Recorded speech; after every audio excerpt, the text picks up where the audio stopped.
इराणनं सौदी अरेबियाच्या प्रिन्स सुलतान एअरबेसवरती हल्ला केलेला आहे. 10 अमेरिकन सैनिक त्यामध्ये जखमी झालेले आहेत आणि 2 जण तर क्रिटिकल आहेत.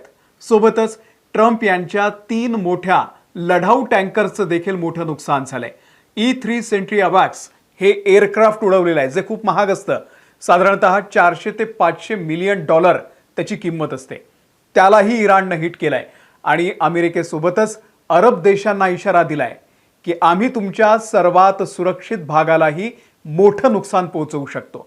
रियादच्या जवळ अमेरिकेचं प्रिन्स सुलतान एअरबेस आहे, जिथे अमेरिकेचे टँकर्स असतात, एअरक्राफ्ट्स असतात. त्यावरती आम्ही अचूक लक्ष साधू शकतो. तर हे गल्फ कंट्रीजमध्ये जे डिसॅलिनेशन प्लांट्स आहेत ते तर आम्ही सहज उडवू शकतो. संदेश हाच आहे की अमेरिकेला सपोर्ट कराल तर तुम्हाला त्याची किंमतही मोजावी लागणार आहे. आणि इराण पोकळ धमक्या देत नाही. जे बोलतोय ते आतापर्यंत करून दाखवलेलं आहे. अमेरिकन एअरफोर्सच्या 3 KC-135 टँकर्सला टार्गेट करण्यात आलेलं आहे. सविस्तर पाहूयात नेमकं काय घडतंय. महिनाभरानंतर ही स्थिती आणखी बिकट होत चाललेली आहे आणि या सगळ्याचे परिणाम आपल्याला भोगावे लागत आहेत. सविस्तर बोलूयात त्याविषयी. नमस्कार, मी अमोल किन्होळकर. आपण पाहत आहात महाराष्ट्र टाइम्स ऑनलाईन. आज बरोबर महिनाभरापूर्वी म्हणजे 28 फेब्रुवारीला इराणवरती अमेरिका आणि इस्रायलनं हल्ला केला होता. त्यांचे आयतोल्ला सुप्रीम लीडर अली खामेनी यांना संपवलं. तो संघर्ष आता आजही महिनाभरानंतर सुद्धा सुरूच आहे.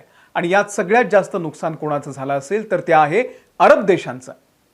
वाद इराण आणि इस्रायलचा, त्यात उडी मारली अमेरिकेनं आणि मार खात आहेत अरब देश.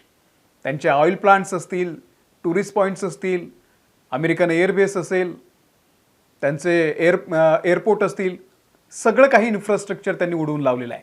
आजही रियादमधलं प्रिन्स सुलतान एअरबेस, जे अमेरिकेचा सर्वात सुरक्षित एअरबेस म्हणून ओळखलं जातं, त्याला टार्गेट करण्यात आलंय. इराणनं यावेळी बॅलिस्टिक मिसाईल्स आणि ड्रोन्सचा मारा करून हा एअरबेस पूर्ण उद्ध्वस्त केलेला आहे. यात अमेरिकेचे 10 अमेरिकन सैनिक जखमी झालेले आहेत. 2 जण सिरियस आहेत. यात मोठं नुकसान झालंय अमेरिकेचं. 3 मोठ्या लढाऊ टँकरचं नुकसान झालंय. एक KC-135 स्ट्रॅटो टँकर्स आणि E3 सेंट्री अवॅक्स हे एअरक्राफ्ट आहे, त्याला उडवलेलं आहे. सौदी अरेबियाची राजधानी रियाद आणि त्यात अमेरिकेचा हा अगदी सुरक्षित मानला जाणारा एअरबेस होता, प्रिन्स सुलतान एअरबेस, ज्यावरती एकाच वेळी अमेरिकेचे 200 पेक्षा जास्त एअरक्राफ्ट तैनात असायचे. सर्वात सुरक्षित एअरबेस मानला जातो हा अमेरिकेचा. म्हणजे विचार करा किती तगडी एअर डिफेन्स सिस्टम तिथे असेल. पण तरीही हे सगळं भेदून इराणी मिसाईल्स आणि ड्रोन्सनी अमेरिकेच्या सैन्य दलाचं मोठं नुकसान केलेलं आहे. एरवी अशा बातम्या आल्यानंतर अमेरिकेच्या सेंट्रल कमांडवाले जे आहेत ते सांगायला येतात की हे सगळं खोटं आहे वगैरे, पण अजूनही त्यांचं स्टेटमेंट आलेलं नाही आहे. याआधी देखील इराणनं याच ठिकाणी KC-135 स्ट्रॅटो टँकर्स यांना हिट केलेलं होतं.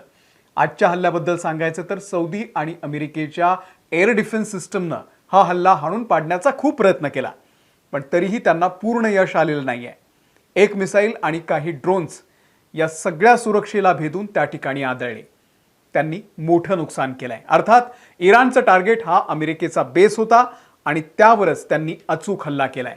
यात सौदीचं नुकसान झालेलं नाही, तर अमेरिकेच्या टँकर्सचं बरोबर नुकसान झालेलं आहे. विचार करा, इराणी इंटेलिजन्सनं किती महत्त्वाचं काम केलंय. त्या व्यतिरिक्त त्याच बिल्डिंगला उडवलेलं आहे ज्या बिल्डिंगमध्ये अमेरिकेचे सैन्याधिकारी होते. सॅटेलाइट इमेजरीमध्ये हे स्पष्ट दिसतंय की अमेरिकेच्या या एअरबेसचं इराणनं आता चांगलंच नुकसान केलेलं आहे. बिफोर आफ्टर इमेज जर तुम्ही बघितल्या तर त्यामध्ये तुम्हाला स्पष्टपणे हा जो फरक आहे तो दिसून येऊ शकतो. आता यातून इराणला एकच मेसेज द्यायचा आहे की तुम्ही कितीही सिक्युअर झोनमध्ये असू द्यात, आम्ही टार्गेट करणार, आता सुट्टी नाही.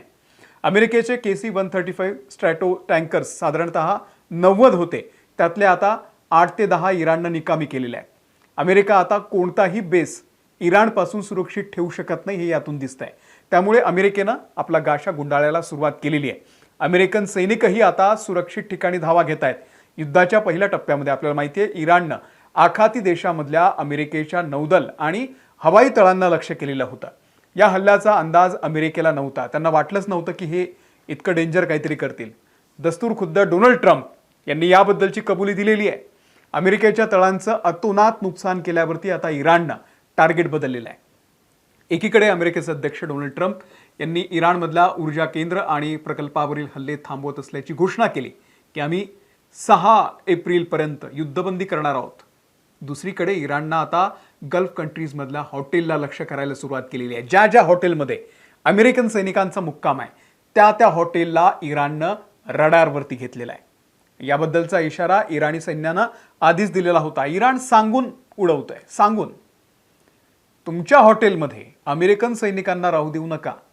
राहत असतील तर त्यांना हॉटेल सोडायला सांगा आणि नाही सोडलं तर आम्ही हॉटेलला उडू, त्यावरती हल्ला करू, असा स्पष्ट इशारा इराणनं गल्फ कंट्रीजमधल्या हॉटेलांच्या मालकांना दिलेला आहे. इराणचे परराष्ट्रमंत्री अब्बास अराघची यांनी अमेरिकन सैनिकांवरती गंभीर आरोप केलेला आहे. आखात सहकार्य परिषदेच्या देशांच्या नागरिकांचा वापर अमेरिकन सैनिक मानवी ढाल म्हणून करतायत, असा स्पष्ट आरोप अराघची यांनी केलेला आहे. युद्धाच्या सुरुवातीपासूनच अमेरिकन सैनिक GCC मध्ये असलेले त्यांचे तळ सोडून हॉटेल आणि कार्यालयांमध्ये पळून गेलेले आहेत. हे सैनिक तिथेच लपून बसलेले आहेत आणि या सैनिकांना बुकिंग देऊ नका, असं आवाहन इराणचे परराष्ट्रमंत्री अराघची यांनी केलेलं आहे. इराणनं या संदर्भात UAE आणि बहरीन यांना कठोर इशारा दिल्याची सुद्धा माहिती आहे. ज्यावेळी अमेरिकेचे सैनिक कोणत्याही हॉटेलला जातात तेव्हा आमच्या दृष्टीनं ते हॉटेल अमेरिकन आहे. अशा परिस्थितीमध्ये आम्ही हातावरती हात ठेवून बसून अमेरिकेच्या हल्ल्याची वाट पाहायची का, असा सवाल इराणच्या सशस्त्र दलाचे प्रवक्ते अबोल फजल शेकरची यांनी इराणी सरकारी वृत्तवाहिनीवरती बोलताना हा इशारा दिलेला आहे. अमेरिकन सैनिक आमच्यावरती हल्ले करतात, त्यांना प्रत्युत्तर देण्यासाठी आम्हालाही हल्ले करावे लागतील आणि तिथेच करावे लागतील जिथे त्यांचा मुक्काम आहे, म्हणजे हॉटेलवरती, असं सुद्धा शेकरची यांनी म्हटलेलं आहे. यात अरबांचं मोठं नुकसान होते, लक्षात घ्या. त्यामुळे अमेरिकेला कधीपर्यंत आपले बेस द्यावे, त्यांना कधीपर्यंत पोचायचं आणि नुकसान सहन करावं, हा प्रश्न अरब देशांना पडलाय. जे एअर डिफेन्स सिस्टम आहे ते पुरेसे नाही आहेत, हे सुद्धा यातून दिसून येत आहे. इथे ऑइल प्लांट आहेत, ऑइल रिफायनरी आहेत, ज्यावरती अरबांचं पोट आहे. डिसॅलिनेशन प्लांट म्हणजे खारं पाणी गोड करून पिण्यायोग्य करणारे प्लांट्स आहेत, ज्यावरती अरब देशांची तहान भागवली जाते. त्यांना जर टार्गेट केलं तर काय अवस्था होईल विचार करा. आणि इराणनं तर इशारा दिलाच आहे अरबांना की आम्ही तुम्हाला कॅमल एजमध्ये म्हणजे उंट काळामध्ये पोहोचवणार आहे आणि ते हे करू शकतात आणि अमेरिका काहीही करू शकणार नाहीये याबद्दल. तुम्हाला या सगळ्याबद्दल, इराणच्या या धडाकेबाज कामगिरीबद्दल काय वाटतंय? इराण ज्या पद्धतीनं या सगळ्यांना ठोकतोय, तुम्हाला काय वाटतंय? कमेंट करून नक्की सांगा. या व्हिडिओमध्ये इथेच थांबतोय. आमच्या महाराष्ट्र टाइम्सच्या यूट्यूब चॅनलला जर तुम्ही सबस्क्राईब केलेलं नसेल, सबस्क्राईब करा. फेसबुक, ट्विटर, इंस्टाग्राम सगळीकडे आम्हाला फॉलो करा. धन्यवाद.